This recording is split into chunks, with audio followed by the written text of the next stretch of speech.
مرد عورت کے ہاتھوں ننگا اس وقت ہوتا ہے جب اس کی 4 چیزیں کام کرنا چھوڑ دیں۔ پہلی چیز مرد کا دماغ، دوسری چیز مرد کی آنکھیں چاہے وہ کھلی ہی کیوں نہ ہوں، اور تیسری چیز مرد کا نفس، چوتھی چیز مرد کی زبان۔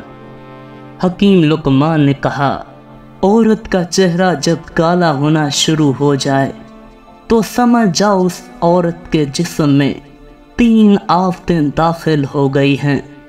پہلی آفت مرد کی بے وفائی، دوسری آفت عورت کا نفس جب سو جائے، تیسری آفت مرد کی گالیاں۔ فیثاغورس نے کہا، جو مرد اپنی بیوی کو دھوکہ دیتا ہے وہ مرد بہت جلد اپنی بیوی کی نظروں سے گھر جاتا ہے۔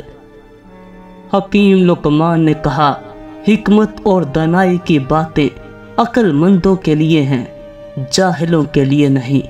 یہ باتیں ہمیشہ غور سے وہ سنتا ہے جس پر مشکلات بیت گئی ہوں، ان باتوں کو ہمیشہ محفوظ رکھنا۔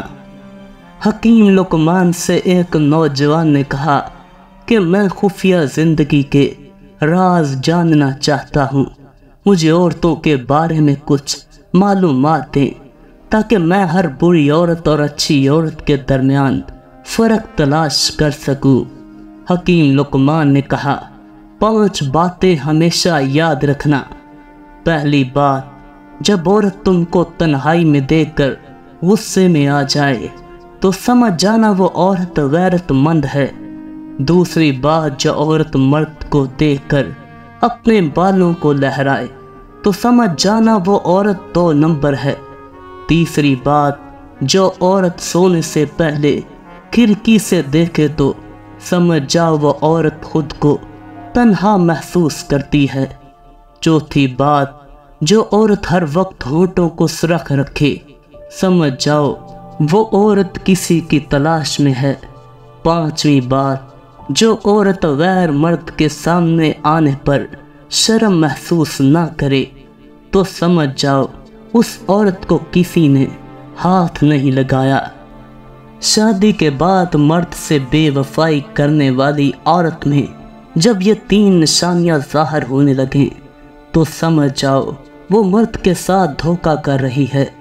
پہلی نشانی، جو عورت مرد کے ساتھ بار بار لڑتی ہو۔ دوسری نشانی، جو عورت مرد کو کم وقت دیتی ہو۔ تیسری نشانی، جو عورت مرد کے سونے کے بعد علیحدہ کمرے میں چلی جاتی ہو تو سمجھ جاؤ وہ عورت مرد کے ساتھ دھوکہ کر رہی ہے۔